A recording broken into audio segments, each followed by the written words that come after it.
Hello, everyone. Hello, and welcome to Authors Throughout History. My name is Charles, and I get the privilege of being your host for today.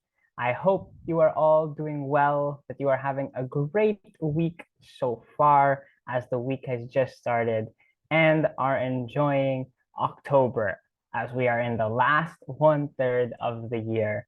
So, whether you're joining us today live or you're watching our recording, and wherever you are in the world, it's great to be with you today. And I would like to kindly ask if you could just let me know how our connection is. So, if you can hear me and you can see me okay, please do let me know by saying something in our chat. So, if you can hear me and see me all right, please go ahead and type something in the chat. You can say hi, hello, yes, I can hear you. And Greg, yes, there was a small issue that we had to fix, but we were able to get it fixed in a done. So I hope it was able to be fixed for everyone else. If anyone else had a problem, please let me know. And of course, we will do our best to solve that issue for you all. But so far, it seems like our connection is great. That's awesome to hear. And as we are waiting, maybe a fun little icebreaker question to test our connection is, let me know in the chat, where are you located now? So where are you joining us from? Could be joining us from your city, your country, maybe even if you're at work or on holiday. As a fun question, just let me know. Or as, of course, whether you're joining us from Poland, Spain, somewhere else in Europe, it's amazing to be with you here today. And I am joining you all from my country of the Philippines, and we are located in Southeast Asia. If you've ever been to the Philippines or thought about visiting the Philippines, I would strongly recommend it, as I love my country. It is a very nice place to visit if you love tropical weather, beaches, but also food.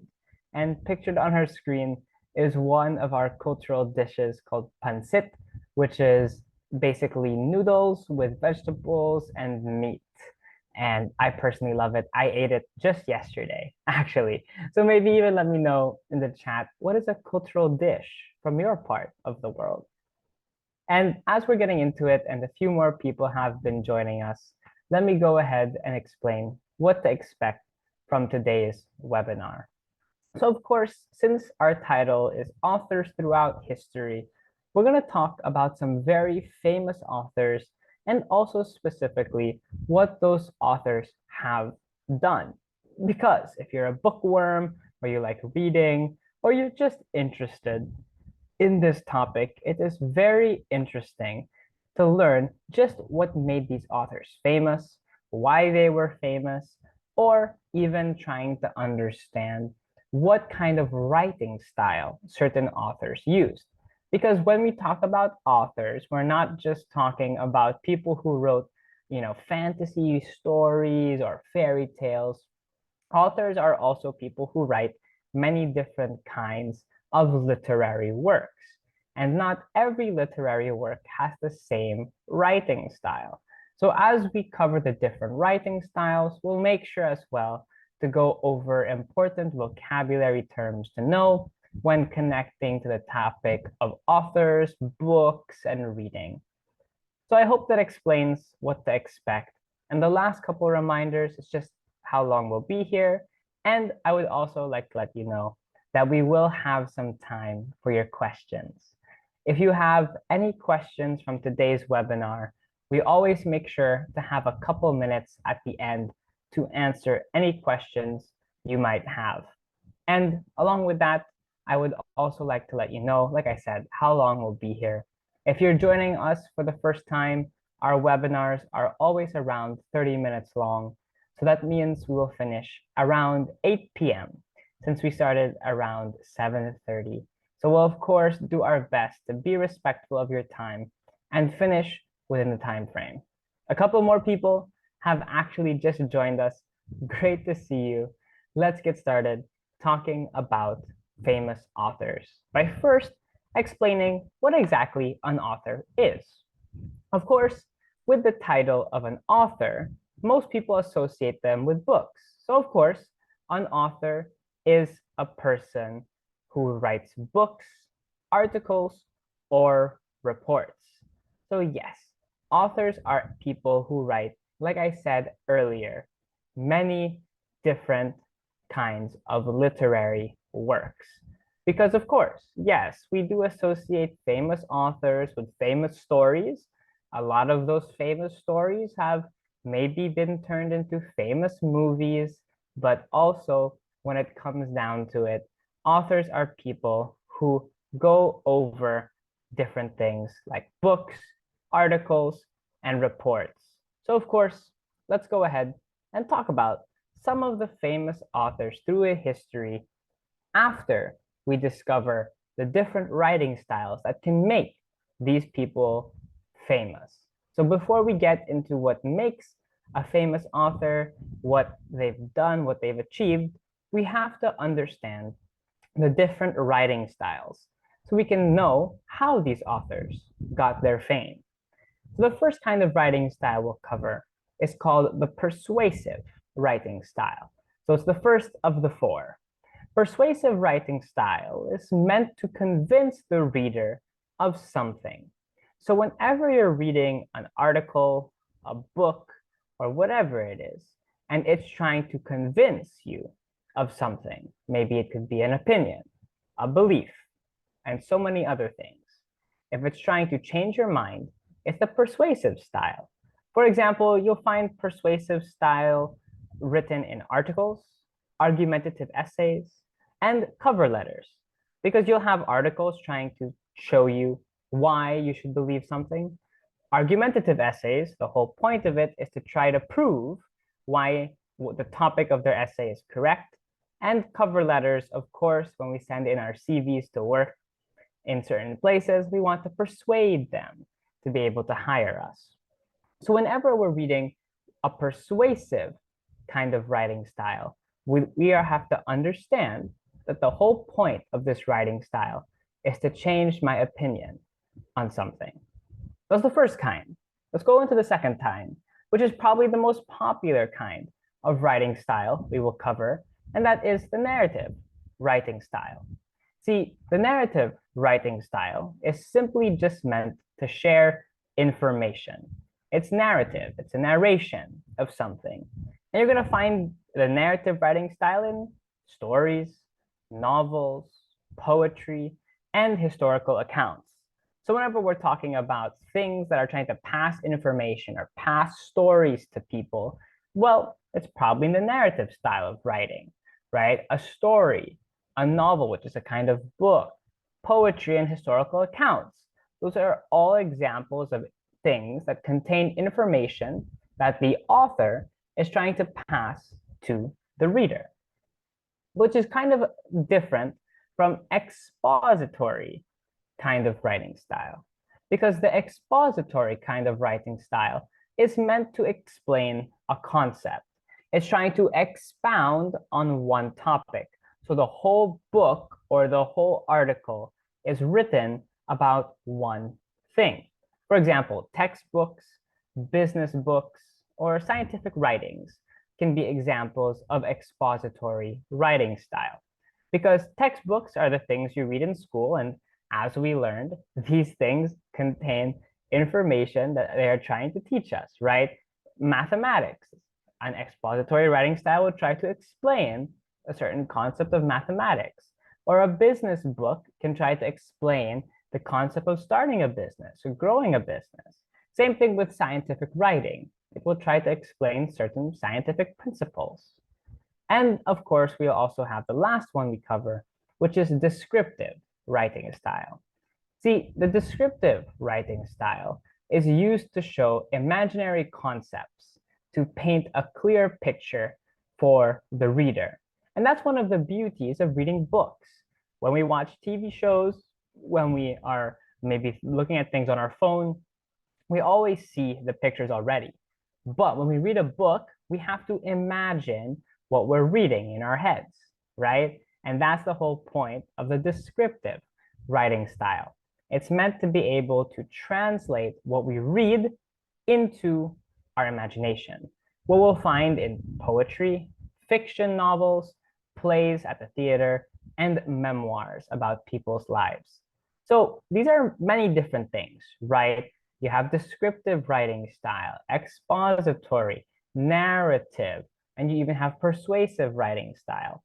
So a person can become a famous author for any of these writing styles. And sometimes people can become famous for multiple styles of writing. For example, as we get into it, we'll go cover some people and their writings, what made them famous. We'll go over a few authors, some present, some past, and we'll start with one man who was famous for multiple styles of writing, and that is C.S. Lewis. C.S. Lewis was a very popular writer. He's an author of many famous novels and one of the most famous and best-selling series of all time in the Chronicles of Narnia. So that would be an example of maybe the descriptive writing style in his book or the narrative writing style, but he wrote many other things, including expository writing style and the persuasive writing style. Because to be a truly great author, you have to master multiple styles of writing, or like Jules Verne, you have to be able to master different things that you write. For example, Jules Verne, he's a very famous author, novelist, poet, and playwright. See, he wrote many different kinds of things. And not just that, he wrote it well. Some of his novels, for example, if you've heard of Journey to the Center of the Earth, that whole series was written by him. But he also wrote poems, he also wrote plays, and he wrote them with excellence. So that's how he goes down in history as a fantastic writer. But not all writers are going to be as skilled in many different things. When we talk about the idea of being super skilled with your writing, some people can just write one series and be super good at it, and it becomes a best-selling series. Like, for example, J.K. Rowling. And J.K. Rowling is the author of the best-selling series Harry Potter. And like I mentioned earlier, a lot of best-selling series can get turned into books. So we want to be able to go and cover the idea that, okay, yes, great authors can write some articles, maybe they can write different kinds of books, but some great authors just go down in history because their best work they wrote became super famous. The Harry Potter books and the Harry Potter movies are all because of J.K. Rowling. Or you can even have people who started a genre or put a genre on the map, like Hans Christian Andersen, a very famous author who wrote poems, plays, novels, but was most famous because he wanted to go ahead and start pushing literary fairy tales. As a kid, you're going to read a lot of kids' books, a lot of kids' stories, and a lot of those are written by Hans Christian Andersen, a very iconic writer. Because if you're familiar with fairy tales, even nowadays as adults, we are going to run into some of his books that are converted into movies. For example, The Princess and the Pea. I don't know if you've ever heard of it. The Ugly Duckling. I think he wrote even The Little Mermaid and Thumbelina. All these fairy tales that have been converted into staples in our society, a lot of them are written by him. And like I said earlier, you can master a genre or have a book become super famous. For example, Jane Austen, a famous female author, she wrote many, many books, but her most famous one is Pride and Prejudice. And it has been converted into one of the most famous movies as well in our culture and generation. So as you can see, authors can become quite famous for quite a lot of things, right? It can be simple writing styles, it can be many different kinds of books or stories, but when they become famous, they do stand the test of time. So now that we've covered the different kinds of authors, let's cover some vocabulary terms to know about this topic. So whether you are a fan of Jane Austen, Hans Christian Andersen, C.S. Lewis, or whoever your favorite author is, each author masters what we call a genre, a kind of artistic work. So, or you even have your preferences in genres. You can be a fan of thriller novels, fantasy novels, science fiction novels, historical novels, fiction or nonfiction, whatever it is. All of these are different kinds of genres when it comes down to books, right? Me personally, I love reading fantasy novels, typically epic fantasy novels. That's my favorite genre of books to read. Other people like financial books. Other people like fairy tales. Other people can like period pieces like Pride and Prejudice. But it's all about what we refer to as the setting that really makes it interesting. The setting is the when and the where of a story. Whenever we are reading, for example, Pride and Prejudice, the setting is in the past and the where is in the story where the city is located, right? And it can be different. In fantasy novels or fiction works, it could be a completely made up time and place. But in, let's say, realistic novels or nonfiction novels, it can be in a true historical account or historical fiction. It can even take the time and the place of a real situation and they can expound on it, make it a bit more interesting. Because we all get attached to the characters in the story, a person in the story, whether it's a real person, a completely made up person. A truly great author is able to go ahead and take a character and make them lovable. For example, from your favorite story, you're probably going to remember a character that you identified with, a character story that you really loved, whatever it is. A character is key to what happens in the book because the plot is what keeps you entertained. The plot is essentially what happens in the story, right? When you go ahead and you read a book, you are understanding, okay, this is either going to be interesting for me or boring. If it's interesting, it means it has a good plot, right? That's an interesting novel, an interesting story. Because what happens in the story keeps you entertained. If it's a boring novel, probably the plot is not great, or you're just not a fan of that specific genre. Because whether or not we think about it a lot of the times, remember earlier, we talked about the descriptive writing style. When we read books, an author who wants to go down as an author famous throughout history, they have to be able to master the imaginary, the things that only exist in imagination.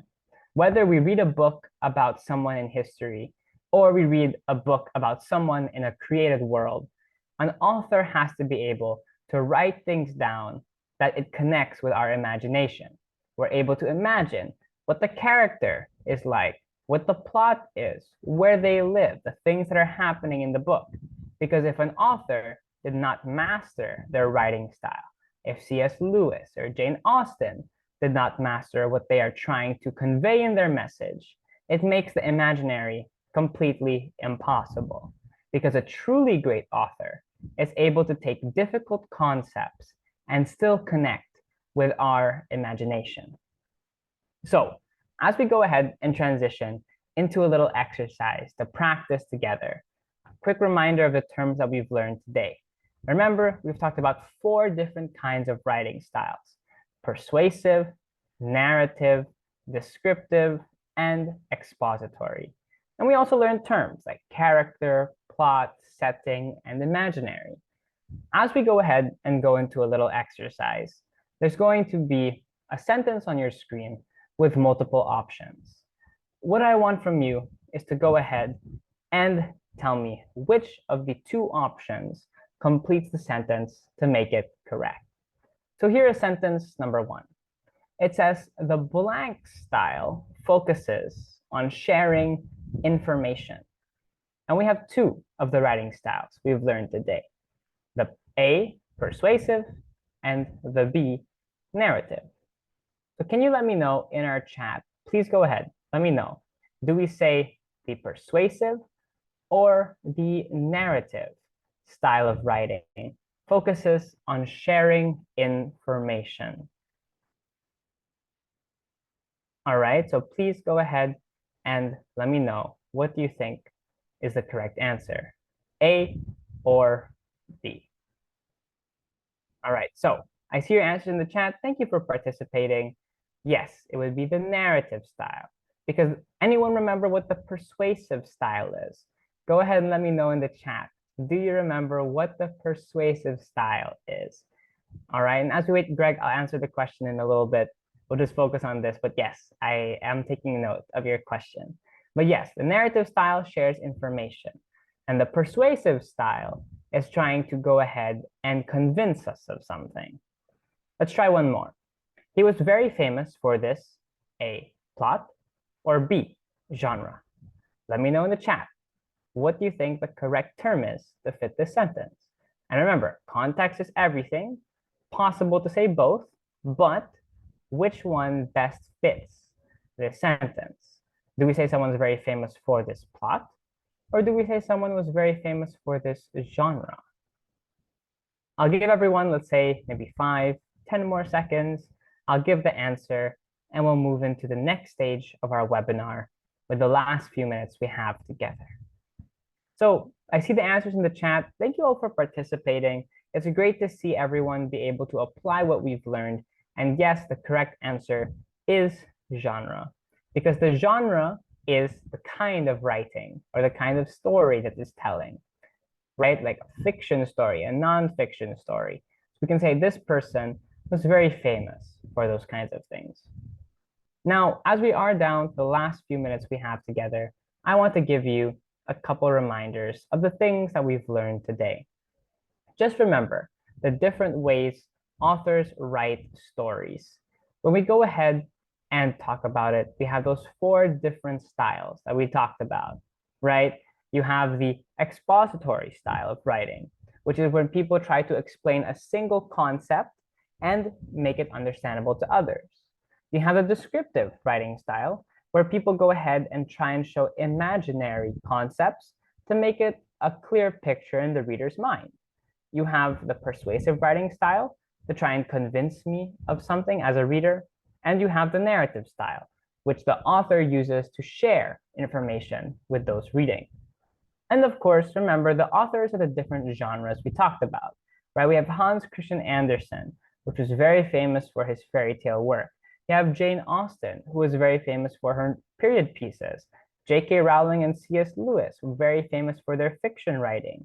And there are so many other people. For example, if you're a big fan of Sherlock Holmes, you could be a big fan of the criminal genre or the crime and thriller genre.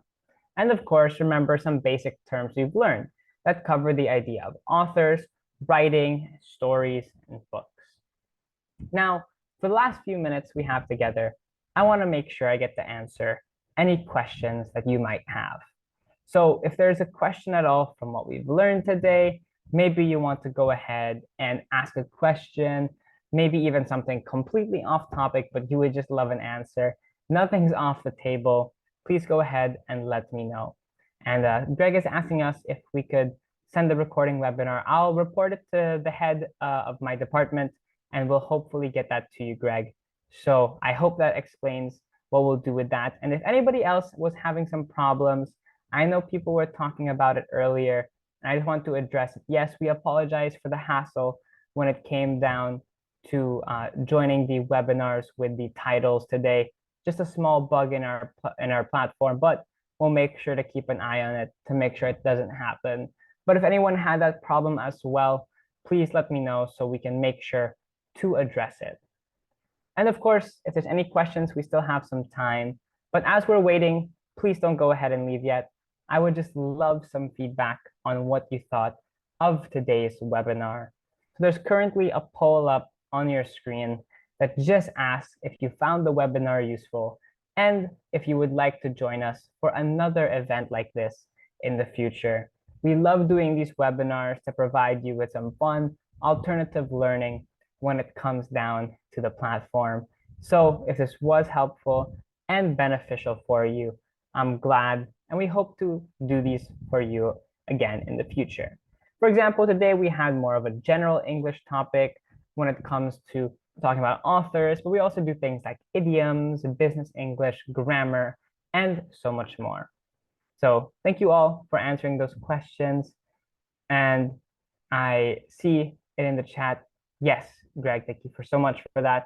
I appreciate you. You're amazing. And I don't see any other questions. So before we finish for today, I hope you can check us out on our social media.